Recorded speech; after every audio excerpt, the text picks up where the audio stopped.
ordinary and singular points. Let the second order homogeneous linear differential equation be phi naught x d square y by dx square plus phi 1 x dy by dx plus phi 2 x y is equals to 0.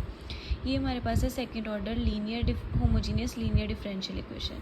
अब इसमें phi naught x जो है वो हमेशा not equals to zero होना चाहिए, because अगर phi naught x zero हो गया तो हमारा जो ये लीनियर इक्वेशन ये जो हमारी second order homogeneous linear differential equation है, सेकेंड ऑर्डर हम इसको इसलिए बोल रहे हैं क्योंकि इसकी डिग्री क्या है 2.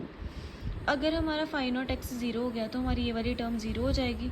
अगर ये वाली टर्म ज़ीरो हो गई तो इसका ऑर्डर क्या है, कम हो जाएगा, सेकंड से कम हो जाएगा. ये first order linear differential equation बन जाएगी. अब अगर हम इस इक्वेशन को थ्रू आउटली डिवाइड करेंगे फाई नॉट एक्स से, क्योंकि हमने d square y by d x square का कोफिशिएंट क्या बनाना है 1, सो हम थ्रू आउट डिवाइड करेंगे फाई नॉट एक्स से. इधर phi naught x by phi naught x 1 हो जाएगा, phi 1 x by phi naught x हो जाएगा, phi 2 x by phi naught x हो जाएगा is equals to 0. Phi 1 x by phi naught x को हमने लेट कर लिया p x and phi 2 x by phi naught x को हमने लेट कर लिया क्यू एक्स. अब हमारी जो ऊपर वाली इक्वेशन है वो क्या बन गई, इसकी जगह पर हमारा आ गया पी एक्स एंड इसकी जगह पर हमारा आ गया q x. Let it be 2. अब point x is equals to alpha is called ordinary point of 1. x को हम ordinary point x is equals to alpha को हम ऑर्डिनरी पॉइंट ऑफ 1 कब बोलेंगे, if and only if both the functions p x and q x in to are analytic at x is equals to alpha. जब ये दोनों function at x is equals to alpha analytic होंगे. Analytic होने का मतलब कल आपको definition बताई थी एनालिटिक फंक्शंस की. एनालिटिक होने का मतलब जब हम इन दोनों फंक्शंस को रिप्रेजेंट कर पाएंगे पावर सीरीज़ या फिर टेलर सीरीज़ की फॉर्म में at x is equals to alpha पर, तब हमारा x is equals to alpha 1 के लिए क्या होगा, ऑर्डिनरी पॉइंट. अगर इनमें से एक या दोनों ही एनालिटिक नहीं है at x is equals to alpha पर, तो x is equals to alpha क्या हो जाएगा, सिंगुलर पॉइंट हो जाएगा 1 का. फिर x is equal to alpha ordinary point नहीं होगा, फिर x is equals to alpha क्या हो जाएगा, सिंगुलर पॉइंट ऑफ 1 हो जाएगा. हमारे जो सिंगुलर पॉइंट्स होते हैं वो 2 टाइप्स के होते हैं, एक है रेगुलर सिंगुलर, एक है irregular singular. Regular singular points कौन से होते हैं, if x is equals to alpha is regular singular point. If and only if regular singular point कब बोलेंगे x is equals to alpha को जब functions x minus alpha p x and x minus alpha square q x are both analytic at alpha. जब हमारा x minus alpha p x and x minus alpha square q x दोनों क्या होंगे, alpha के ऊपर analytic होंगे. जब दोनों ही फंक्शंस अल्फ़ा के ऊपर एनालिटिक हैं, मतलब हम दोनों को रिप्रेजेंट कर सकते हैं at x is equals to alpha पे पावर सीरीज़ की फॉर्म में या फिर टेलर सीरीज़ की फॉर्म में. That means x is equals to alpha क्या हो जाएगा, सिंगुलर पॉइंट. जब हम इन दोनों फंक्शंस को अगर हमारे ये दोनों फंक्शंस एनालिटिक होंगे at x is equals to alpha पे, तो मैं x is equals to alpha को क्या बोलूँगी, रेगुलर सिंगुलर पॉइंट. अगर इनमें से कोई एक या दोनों फंक्शंस ही एनालिटिक नहीं है at x is equals to alpha पे, तो मैं इनको क्या बोलूँगी, इर्रेगुलर सिंगुलर पॉइंट्स. उसके बाद नेक्स्ट आ गया solution of differential equation in series. We shall have given methods. हमारे पास मेथड्स हैं इस इक्वेशन को सॉल्व करने के, 2 मेथड्स हैं. हमारा पी एक्स और क्यू एक्स को क्या बोला गया, वेरिएबल कोफिशिएंट्स इन सीरीज़. 2 मेथड्स हैं हमारे पास इनको सॉल्व करने के, एक पावर सीरीज़ मेथड एंड एक फ्रॉबनियस मेथड. पहले अब हम ये कर रहे हैं पहले पावर सीरीज़ मेथड. इसको सॉल्व करने का है कि आपको एग्जाम्पल में ऐसी इक्वेशन गिवन होगी about an ordinary point alpha. आपने पहले क्या करना है, इसका कोई सोल्यूशन लेट कर लेना वाई सोल्यूशन कौन सी फॉर्म में आपने लेट करना है, पावर सीरीज़ की फॉर्म में. आपको पता है जब आप इसको ओपन करोगे तो क्या आएगा, A naught plus A one X plus A two X square plus up to so on. इसको ओपन करके इस फॉर्म का बनेगा. सो आपने वाई को ये चीज़ लेट कर लेनी है. Where Y A one A naught A three up to so on ये क्या है, डिटरमिन, मतलब अब इनकी वैल्यूज़ फाइंड करनी होंगी हमने. फिर हमने कैलकुलेट करना है, ये वाई आ गया हमारे पास, हमने d y by d x calculate करना है, d square y by d x square calculate करना है.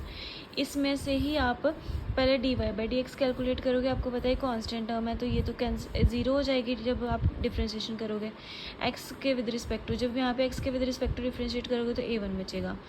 एक्स स्केयर के एक्स के डिफ्रेंशिएट विद रिस्पेक्ट टू करोगे तो 2a2x आ जाएगा. सिमिलरली फिर से क्या करोगे, अगेन डिफ्रेंशिएट करोगे इसको.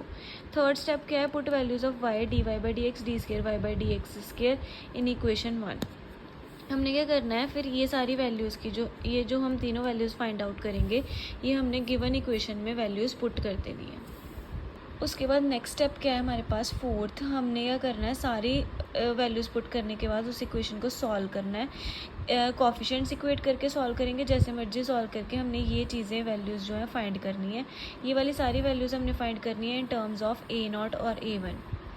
फिर लास्ट स्टेप है हमारा कि हमने ये सारी वैल्यूज़ किस में पुट कर देनी है, y, जो हमने स्टार्टिंग में y सोल्यूशन लेट करा होगा उसमें हमने ये सारी वैल्यूज़ पुट कर देनी है। एंड हमारे पास क्या आ जाएगा, रिक्वायर्ड सोल्यूशन आ जाएगा। अब हमारे पास क्या है, टाइप 1 है, to find solution in series about zero and ordinary point. अब हमने क्या पहले फाइंड करना है, सोल्यूशन फाइंड करना है इन सीरीज अबाउट ज़ीरो। अब हमारी टाइप 1 में क्या है, ऑर्डिनरी पॉइंट सिर्फ अभी हम ज़ीरो को लेके चल रहे हैं।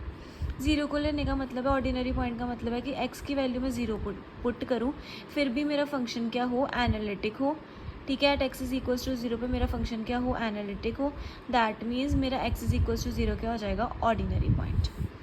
अब यहाँ पे x is equals to zero put करा, मेरा सोल्यूशन ऑफ सीरीज़ क्या कर रहा है, एग्जिस्ट कर रहा है। मेरा फर्स्ट स्टेप क्या था, जो भी हमने वर्किंग मॉडल करा है उसमें फर्स्ट स्टेप क्या था कि मैंने y को लेट करना है पावर सीरीज़ लेट कर लिया, इसको मैंने मान लिया 2, बी द सोल्यूशन ऑफ 1। अब ये जो हमने y लेट किया है ये फर्स्ट का क्या है, सोल्यूशन है। फिर हमने सेकंड स्टेप में क्या पढ़ा था कि मैंने डिफ्रेंशिएशन करनी है dy/dx। डिफ्रेंशिएशन आपको करनी आती है, ये कैंसिल हो जाएगी, इसका आएगा a1, फिर 2a2x, 3a3x², 4a4x³। फिर डबल डिफ्रेंशिएशन करोगे, a1 भी कैंसिल हो जाएगा, 2a2x, 6a3x, 12a4x²। फिर नेक्स्ट स्टेप में क्या है, put values of y and d² y/dx² इन 1। अब हमने y और d² y/dx² की वैल्यू पुट करनी है गिवन में।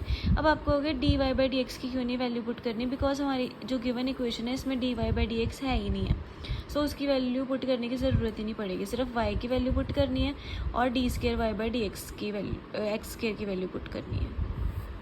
जब आप वैल्यूज़ पुट कर दोगे, आपने यहाँ पे d² y/dx² की वैल्यू पुट करी, y की वैल्यू पुट करी, इज़ इक्वल्स टू जो हमारी राइट हैंड साइड थी वो एज इट इज़ आ गई। अब नेक्स्ट स्टेप में हमने ये करना है, कोफिशिएंट्स को कंपेयर करना है। कोफिशिएंट्स कंपेयर करने के फर्स्ट देखो, पहले इसमें कांस्टेंट टर्म हमारी सिर्फ क्या है, 2a2, इधर कोई भी कोफिशिएंट कांस्टेंट टर्म नहीं है। एंड राइट हैंड साइड में कांस्टेंट टर्म हमारी क्या है, 1। यहाँ से हम a2 की वैल्यू फाइंड कर लेंगे। ऐसे ही x की कोफिशिएंट क्या है, इधर 6a3, इधर कोई भी x का कोफिशिएंट नहीं है क्योंकि ये x² मल्टीप्लाई होने, इसकी पावर हाइयर ही होनी है। सिर्फ 6a3 है कोफिशिएंट, इधर x का कोफिशिएंट क्या है, 1। 6a3 इज इक्वल्स टू क्या आ गया है, 1। a3 की वैल्यू फाइंड कर लेनी है। x² का कोफिशिएंट क्या है, 12a4, एंड इधर x² का कोफिशिएंट a0, मतलब 12a4 प्लस a0 आ गया लेफ्ट हैंड साइड में, और इधर x² का कोफिशिएंट क्या है, 1। 12a4 plus a0 is equals to 1 आ गया। यहाँ से भी a4 की वैल्यू फाइंड कर ली in terms of a0। Similarly एक एक टर्म और लिखोगे और यहाँ पे a5 की वैल्यू भी फाइंड आउट हो जाएगी। ऐसे ही एक दो टर्म्स और लिख लेनी है ताकि आपको जनरलाइज नहीं करना पड़े, आपका इसी से काम चल जाएगा। नेक्स्ट हमारा स्टेप है कि जो हमने वैल्यूज़ फाइंड करी हैं a2, a3, a4 की, वो हमने 2 में पुट कर देनी है।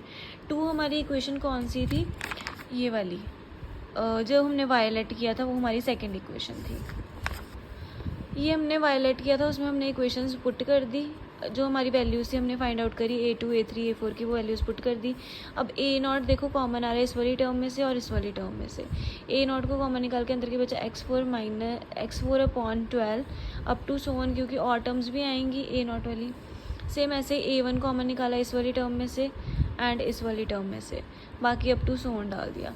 एंड जो हमारी नॉर्मल वाली टर्म्स थी, ये टर्म, ये वाली टर्म हो गई, ठीक है, एंड x4/12 वाली टर्म हो गई, अप टू सोन डाल दिया।